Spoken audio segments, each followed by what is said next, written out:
ये प्रथम वर्ष हिंदी द्वितीय पत्र के अंतर्गत आज हम प्राकृत पे चर्चा करेंगे, जो मध्यकालीन भारतीय आर्य भाषा का एक रूप है। प्रिय विद्यार्थियों, प्राकृतें लोक भाषा के रूप में फूलती फलती रही, किंतु आज उन्हें जानने का आधार उनका साहित्यिक रूप ही है। वाचिक भाषा अस्थायी होती है। किसी भी भाषा का रूप लिखित न होने पर कालांतर में उसका ज्ञान असंभव हो जाता है। भाषा विज्ञान की दृष्टि से प्राकृतों की संख्या को लेकर पर्याप्त मतभेद है, किंतु उनमें निम्नलिखित प्रमुख हैं। महाराष्ट्री, जो विदर्भ या महाराष्ट्र में बोली जाने वाली भाषा है। सौरसेनी, शुरसेन मथुरा के आसपास की भाषा थी। मागधी, मगध की भाषा। अर्धमागधी, कौशल, पैशाची, सिंध। प्राकृत भाषाओं का ज्ञान मुख्यतः संस्कृत नाटकों और जैन साहित्य पर आधारित है। प्राकृत भाषाओं की कुछ सामान्य विशेषताएं उनके जो वर्गीकरण किया गया है उसके आधार, उनके भेदों के आधार पर कुछ निर्धारित करते हैं। ध्वनि संबंधी पहले विशेषता, प्राकृत की ध्वनियां प्रायः पाली के ही समान है। तो पिछली कक्षा में हम लोग पाली भाषा की विशेषताएं पढ़ चुके हैं, किंतु उष्म ध्वनियां खास करके तालव्य श, मूर्धन्य श और दंत स के प्रयोग में कुछ विभिन्नता है। पाली में जहां केवल दंत स का ही प्रयोग मिलता है, वहां प्राकृतों के विभिन्न भेदों में से अधिकांश में केवल स, कुछ में केवल श, तालव्य श खासकर मागधी प्राकृत में, कुछ अन्य में स और श तथा कुछ में केवल तालव्य श और मूर्धन्य स का प्रयोग खासकर पैशाची अपभ्रंश में पाते हैं मिलता है। जैसे विषम का हम बोलते हैं विषम, वर्ष का वास, श्रावक का सावक, सप्त का शप्त, पुरुष का पुलिश आदि। दूसरी विशेषता है य, र, ल के प्रयोग के संबंध में भी कुछ विशेषताएं हैं। मागधी में र ध्वनि नहीं है, उनके स्थान पर ल मिलता है। जैसे राजा, लाजा, कुमार, कुमाल, फल, फर। कुछ अन्य में कभी कभी र के स्थान पर ल का और कभी ल के स्थान पर र मिलता है, जैसे फल का फर। फिर प्राकृत में य प्रायः ज हो जाता है, जैसे जानाति, यानादि, जायते, यायदे। न का प्रायः न के रूप में प्रयोग, जैसे नाथ, नाथ, भगिनी, बहिनी, गुण, गुण, गण, गण।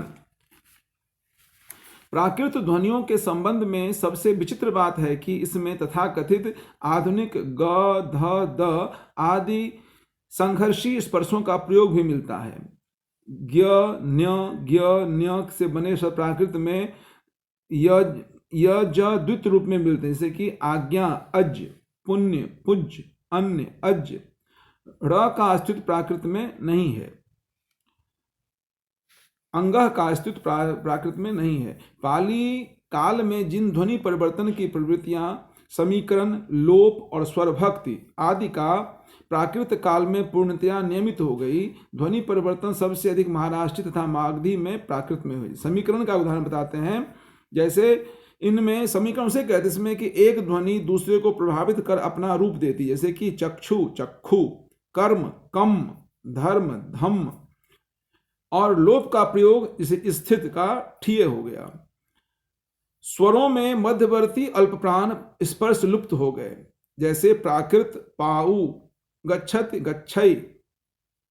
दो स्वरों के मध्य में आने वाली प्राचीन आर्य भाषा के अल्प प्राण को लोप हो जाने से इनकी जगह अ या य श्रुति आ गई, जैसे लोचन, लोयण।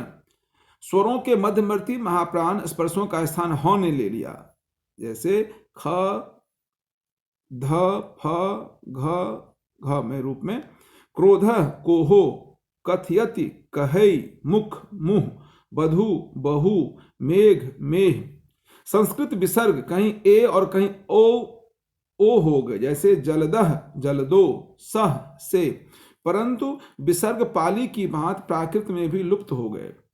म का व, य का अ और व का ओ हो गए, जैसे श्याम, साव, जीव, जीय, नयन, नयन।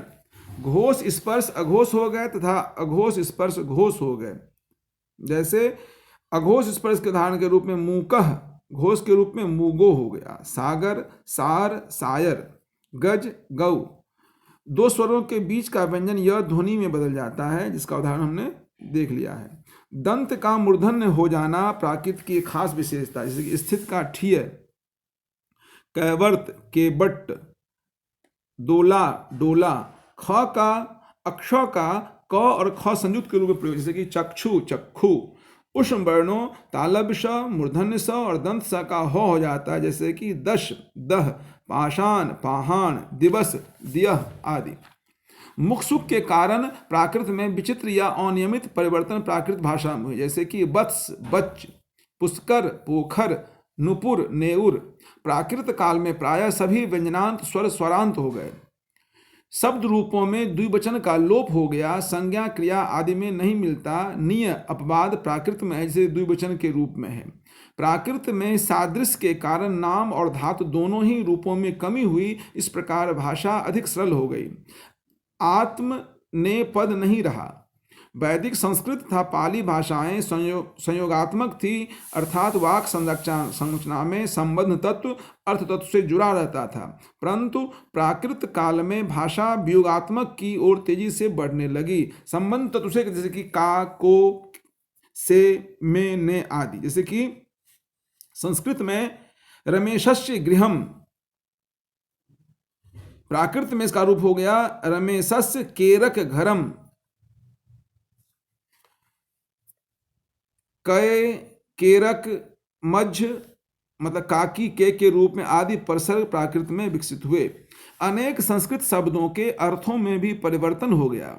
शब्दों के अर्थ अपने धातु से बहुत दूर चले गए तथा कहीं कहीं नितांत ही भिन्न हो गए। प्राकृत में अधिकांश शब्द तद्भव के हैं, कुछ देशज भी हैं। संगीतात्मक स्वराघात समाप्त हो गया एवं प्राकृत भाषा में बलात्मक स्वराघात का आगमन हुआ। संस्कृत के स्वरों में ऋ, लृ, ए, औ का प्राकृत भाषा में अभाव है। ए और ओ की ह्रस्व मात्रा का प्रयोग इनकी अपनी विशेषता है। तैल, तेल, चैत्र, क्षेत्र विसर्ग यहाँ सर्वथा नहीं पाया जाता है, जो प्राकृत की अपनी खास विशेषता है।